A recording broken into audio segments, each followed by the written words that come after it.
Hi friends, ಎಲ್ಲರಿಗೂ ನಮಸ್ಕಾರ. ನೀವು ಸಾಲ ಬೇಕು ಅಂತ ಬ್ಯಾಂಕಿಗೆ ಹೋದರೆ ಬ್ಯಾಂಕ್ ರಿಜೆಕ್ಟ್ ಮಾಡಿದ್ರೆ ಈ ಅಪ್ಲಿಕೇಶನ್ನ ಯೂಸ್ ಮಾಡಿಕೊಂಡು ಇನ್ಸ್ಟೆಂಟಾಗಿ 10 ಲಕ್ಷ ರೂಪಾಯಿವರೆಗೂ ಸಾಲ ಪಡಿಬೋದು ಅಂದರೆ ನಂಬ್ತೀರಾ? ಮೊದಲೆಲ್ಲ ಈ ಅಪ್ಲಿಕೇಶನಲ್ಲಿ 5 ಲಕ್ಷ ರೂಪಾಯಿವರೆಗೂ ಸಾಲ ಕೊಡ್ತಿದ್ರು ಅಷ್ಟೇ. ಈಗ ಬರೋಬ್ಬರಿ 10 ಲಕ್ಷ ರೂಪಾಯಿವರೆಗೂ ಲೋನ್ ಅನ್ನೋದಾದರೆ ಪ್ರೊವೈಡ್ ಮಾಡ್ತಿದ್ದಾರೆ. ಹಾಗಾದರೆ ಯಾವ ಅಪ್ಲಿಕೇಶನು ಹೇಗೆ ಇನ್ಸ್ಟಾಲ್ ಮಾಡಬೇಕು ಅಂತ ಸ್ಟೆಪ್ ಬೈ ಸ್ಟೆಪ್ ತಿಳಿಸ್ಕೊಡ್ತಾ ಹೋಗ್ತೀನಿ. ವಿಡಿಯೋನ ಎಲ್ಲೂ ಮಿಸ್ ಮಾಡದೆ ಕೊನೆ ತನಕ ನೋಡಿ ಅಂತ ಹೇಳ್ತಾ ಈ ವಿಡಿಯೋನ ಸ್ಟಾರ್ಟ್ ಮಾಡ್ತಿದ್ದೀನಿ. ಬನ್ನಿ ಫ್ರೆಂಡ್ಸ್, ವಿಡಿಯೋನ ಸ್ಟಾರ್ಟ್ ಮಾಡೋಣ. ಫ್ರೆಂಡ್ಸ್, ಅದಕ್ಕೂ ಮೊದಲು ನೀವು ಇನ್ನೂ ನಮ್ಮ ಚಾನಲ್ನ ಸಬ್ಸ್ಕ್ರೈಬ್ ಮಾಡ್ಕೊಂಡಿಲ್ಲ ಅನ್ನೋದಾದರೆ ದಯವಿಟ್ಟು ನಮ್ಮ ಚಾನಲ್ನ ಸಬ್ಸ್ಕ್ರೈಬ್ ಅನ್ನೋದಾದರೆ ಮಾಡ್ಕೊಳ್ಳಿ. ಹಾಗೆ ಪಕ್ಕದಲ್ಲಿ ಕಾಣುವ ಬೆಲ್ ಐಕಾನ ಪ್ರೆಸ್ ಮಾಡಿ, ಹಾಲ್ ಬಟನ್ ಮೇಲೆ ಪ್ರೆಸ್ ಮಾಡಿದ್ರೆ ನಾವು ವಿಡಿಯೋ ಹಾಕಿದಾಗೆಲ್ಲ ನಿಮಗೆ ನೋಟಿಫಿಕೇಶನ್ ಅನ್ನೋದಾದರೆ ಸಿಗುತ್ತೆ. ಹಾಗೆ ತಪ್ಪದೆ ವಿಡಿಯೋಗೊಂದು ಲೈಕ್ ಅನ್ನೋದಾದರೆ ಮಾಡಿ. ಇಲ್ಲಿ ಕಮೆಂಟ್ ಬಾಕ್ಸಲ್ಲಿ ಸೂಪರ್ ವಿಡಿಯೋ ಅಂತ ಕಮೆಂಟ್ ಮಾಡಿ ಸೆಂಡ್ ಮಾಡಿ ಫ್ರೆಂಡ್ಸ್. ಮೊದಲಿಗೆ ಅಪ್ಲಿಕೇಶನ್ ಓಪನ್ ಮಾಡಿದ್ರೆ ನಿಮಗೆ ಈ ಥರ ಇಂಟರ್ಫೇಸ್ ಅನ್ನೋದಾದರೆ ಕಾಣಿಸುತ್ತೆ. ಅಪ್ಲಿಕೇಶನ್ ಲಿಂಕ್ ಅನ್ನೋದಾದರೆ ನಾನು ಡಿಸ್ಕ್ರಿಪ್ಷನಲ್ಲಿ ಕೊಟ್ಟಿರ್ತೀನಿ, ಅದ್ರ ಮುಖಾಂತರ ಡೌನ್ಲೋಡ್ ಮಾಡ್ಕೋಬೋದು. ಮೊದಲೆಲ್ಲ ಈ ಅಪ್ಲಿಕೇಶನಲ್ಲಿ 5 ಲಕ್ಷ ರೂಪಾಯಿವರೆಗೂ ಸಾಲ ಅಷ್ಟೇ ಕೊಡ್ತಿದ್ರು. ಈಗ ಬರೋಬ್ಬರಿ 10 ಲಕ್ಷ ರೂಪಾಯಿವರೆಗೂ ಸಾಲ ಅನ್ನೋದಾದರೆ ಕೊಡ್ತಿದ್ದಾರೆ. ನಿಮ್ಮ KYC ಅನ್ನೋದಾದರೆ ಫಿಲ್ ಮಾಡ್ಕೊಂಡಿದ್ದೀರಾ ಅನ್ನೋದಾದರೆ ಇನ್ಸ್ಟೆಂಟಾಗಿ ಈ ಅಪ್ಲಿಕೇಶನಲ್ಲಿ ಲೋನ್ ಅನ್ನೋದಾದರೆ ಪ್ರೊವೈಡ್ ಮಾಡ್ತಿದ್ದಾರೆ. ಇಲ್ಲಿ ಕಂಟಿನ್ಯೂ ಅಪ್ಲಿಕೇಶನ್ ಮೇಲೆ ಕ್ಲಿಕ್ ಮಾಡ್ಕೋಬೇಕಾಗುತ್ತೆ. ಲೆಟ್ ಗೆಟ್ ಸ್ಟಾರ್ಟೆಡ್ ಮೇಲೆ ಕ್ಲಿಕ್ ಮಾಡ್ಕೋಬೇಕಾಗುತ್ತೆ. ಇಲ್ಲಿ ನಿಮ್ಮ ನೇಮ್ ಕೊಡಬೇಕಾಗುತ್ತೆ. ಪ್ಯಾನ್ ಕಾರ್ಡಲ್ಲಿ ಏನಿರುತ್ತೋ ಅದನ್ನೇ ನೀಟಾಗಿ ಎಂಟರ್ ಅನ್ನೋದಾದರೆ ಮಾಡ್ಕೋಬೇಕಾಗುತ್ತೆ. ಇಲ್ಲಿ ನಿಮ್ಮ ಡೇಟ್ ಆಫ್ ಬರ್ತ್ನ ಕೊಟ್ಟಿದ್ದೀರಾ ಅನ್ನೋದಾದರೆ ಇನ್ಸ್ಟೆಂಟಾಗಿ ಈ ಅಪ್ಲಿಕೇಶನಲ್ಲಿ ಕೆಲವೊಂದು ಪರ್ಸನಲ್ ಡೀಟೇಲ್ಸ್ ಅನ್ನೋದಾದರೆ ತುಂಬಬೇಕಾಗುತ್ತೆ. ತುಂಬಿದ್ದೀರಾ ಅನ್ನೋದಾದರೆ ಈ ಅಪ್ಲಿಕೇಶನಲ್ಲಿ ಇನ್ಸ್ಟೆಂಟಾಗಿ 10 ಲಕ್ಷ ರೂಪಾಯಿವರೆಗೂ ಇನ್ಸ್ಟೆಂಟಾಗಿ ಲೋನ್ ಅನ್ನೋದಾದರೆ ಪ್ರೊವೈಡ್ ಮಾಡ್ತಿದ್ದಾರೆ. ಅಷ್ಟೆಲ್ಲ ಈ ಅಪ್ಲಿಕೇಶನಲ್ಲಿ ನಿಮ್ಮ ಹತ್ರ ಮ್ಯೂಚುವಲ್ ಫಂಡ್ಸ್ ಏನಾದರೂ ಇತ್ತು ಅಂತಂದರೆ ಅದನ್ನು ಪ್ಲೆಡ್ಜ್ ಮಾಡಿಬಿಟ್ಟು ಲೋನ್ ಅನ್ನೋದಾದರೆ ಪಡ್ಕೋಬೋದು. ಇಲ್ಲಿ ನೋಡ್ಕೋಬೋದು, ಅದು ನಿಮಗೆ 10 ಲಕ್ಷ ರೂಪಾಯಿವರೆಗೂ ಇನ್ಸ್ಟೆಂಟಾಗಿ ಲೋನ್ ಅನ್ನೋದಾದರೆ ಕೊಡ್ತಿದ್ದಾರೆ. ಅಷ್ಟೆಲ್ಲ ಕ್ರೆಡಿಟ್ ಸ್ಕೋರ್ ಸಮೇತ ಈ ಅಪ್ಲಿಕೇಶನಲ್ಲಿ ಆರಾಮಾಗಿ ಚೆಕ್ ಅನ್ನೋದಾದರೆ ಮಾಡ್ಕೋಬೋದು. ಫ್ರೀಯಾಗಿ ಕ್ರೆಡಿಟ್ ಸ್ಕೋರ್ ಅನ್ನೋದಾದರೆ ಚೆಕ್ ಮಾಡ್ಕೋಬೋದು. ನಿಮ್ಮ ಪ್ಯಾನ್ ಕಾರ್ಡ್ನ ವೆರಿಫೈ ಮಾಡಿದ್ದೀರಾ ಅನ್ನೋದಾದರೆ ಇಲ್ಲಿ ನೀವು ಆರಾಮಾಗಿ ಕ್ರೆಡಿಟ್ ಸ್ಕೋರ್ನ ಚೆಕ್ ಮಾಡ್ಕೋಬೋದು. ಈ ಥರ ಇರುತ್ತೆ ಈ ಅಪ್ಲಿಕೇಶನಲ್ಲಿ ಇಂಟರ್ಫೇಸ್ ಎಲ್ಲ. ಸೊ ಇನ್ಸ್ಟೆಂಟಾಗಿ ಯಾರು ಬೇಕಾದರೂ ಕ್ಯಾಶ್ ಅನ್ನೋದಾದರೆ ಪಡ್ಕೋಬೋದು. ಡೈರೆಕ್ಟು ನಿಮ್ಮ ಬ್ಯಾಂಕ್ ಅಕೌಂಟ್ಗೆ ಟ್ರಾನ್ಸ್ಫರ್ ಅನ್ನೋದಾದರೆ ಮಾಡ್ತಿದ್ದಾರೆ.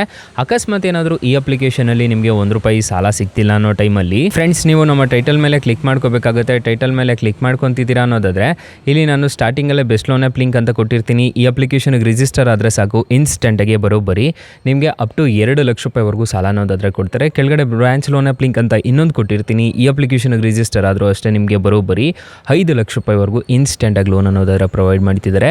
2 ಅಪ್ಲಿಕೇಶನ್ ಮಾತ್ರ ಬೊಂಬಾಟ್ ಅಪ್ಲಿಕೇಶನ್ಸ್ ಅಂತಲೇ ಹೇಳ್ಬೋದು. ನಾನು ಪರ್ಸನಲಿ 2 ಅಪ್ಲಿಕೇಶನ್ಸ್ನ ಯೂಸ್ ಅನ್ನೋದಾದರೆ ಮಾಡ್ತಿದ್ದೀನಿ. ಒಂದ್ಸಲ ಟ್ರೈ ಮಾಡಿ ನೋಡಿ ಫ್ರೆಂಡ್ಸ್. ಇನ್ನು ಮೈನ್ ಅಪ್ಲಿಕೇಶನ್ ವಿಚಾರಕ್ಕೆ ಬರೋದಾದರೆ ಈ ಅಪ್ಲಿಕೇಶನ್ ಲಿಂಕ್ ಅನ್ನೋದಾದರೆ ನಾನು ಡಿಸ್ಕ್ರಿಪ್ಷನಲ್ಲಿ ಪ್ರೊವೈಡ್ ಮಾಡಿರ್ತೀನಿ, ಅದ್ರ ಮುಖಾಂತರ ಡೌನ್ಲೋಡ್ ಅನ್ನೋದಾದರೆ ಮಾಡ್ಕೋಬೋದು.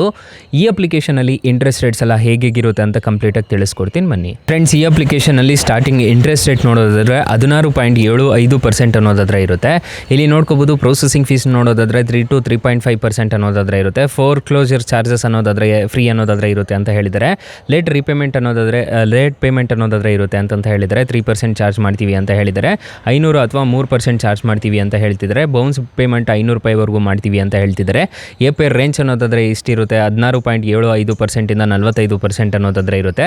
ಆ್ಯನ್ಯುವಲ್ ಪರ್ಸೆಂಟೇಜ್ ರೇಟ್ ಅಂತ ಹೇಳ್ಬಿಟ್ಟು ಕರೀತಾರೆ. ಮತ್ತು ಇಲ್ಲಿ ನೋಡ್ಕೋಬೋದು, ನೀವು ಫಾರ್ ಎಕ್ಸಾಂಪಲ್ 5 ಲಕ್ಷ ರೂಪಾಯಿವರೆಗೂ ಸಾಲ ತೊಗೊತಿದ್ದೀರಾ ಅಂದ್ಕೊಳ್ಳಿ.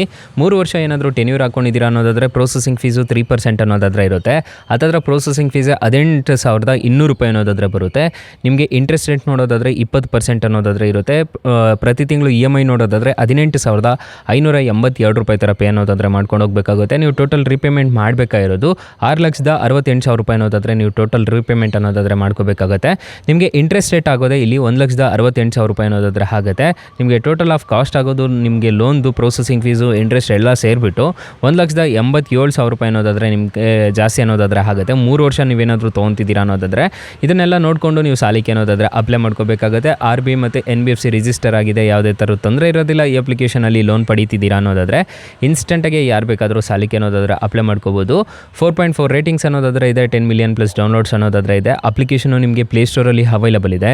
ಅಪ್ಲಿಕೇಶನ್ ನೇಮ್ ನೋಡೋದಾದರೆ 5 ಅಂತ ಅಪ್ಲಿಕೇಶನ್ ನೇಮು. ಅಪ್ಲಿಕೇಶನ್ಗೆ ರಿಜಿಸ್ಟರ್ ಆದರೆ ಸಾಕು, ಇನ್ಸ್ಟೆಂಟಾಗಿ ಯಾರು ಬೇಕಾದರೂ ಸಾಲಕ್ಕೆ ಅನ್ನೋದಾದರೆ ಅಪ್ಲೈ ಮಾಡ್ಕೋಬೋದು ಗೈಸ್. ಸೊ ಗೈಸ್, ಇಷ್ಟು ಹೇಳ್ತಾ ಈ ವಿಡಿಯೋನ ಹೆಂಡ್ ಮಾಡ್ತಿದ್ದೀನಿ. ವಿಡಿಯೋ ಏನಾದರೂ ಇಷ್ಟ ಆಗಿದ್ರೆ ದಯವಿಟ್ಟು ಲೈಕ್ ಮಾಡಿ, ಶೇರ್ ಮಾಡಿ, ಸಬ್ಸ್ಕ್ರೈಬ್ ಮಾಡ್ಕೊಳ್ಳಿ. Thank you for watching. Bye. ಮುಂದಿನ ವಿಡಿಯೋದಲ್ಲಿ ಸಿಗೋಣ. ಜೈ ಹಿಂದ್.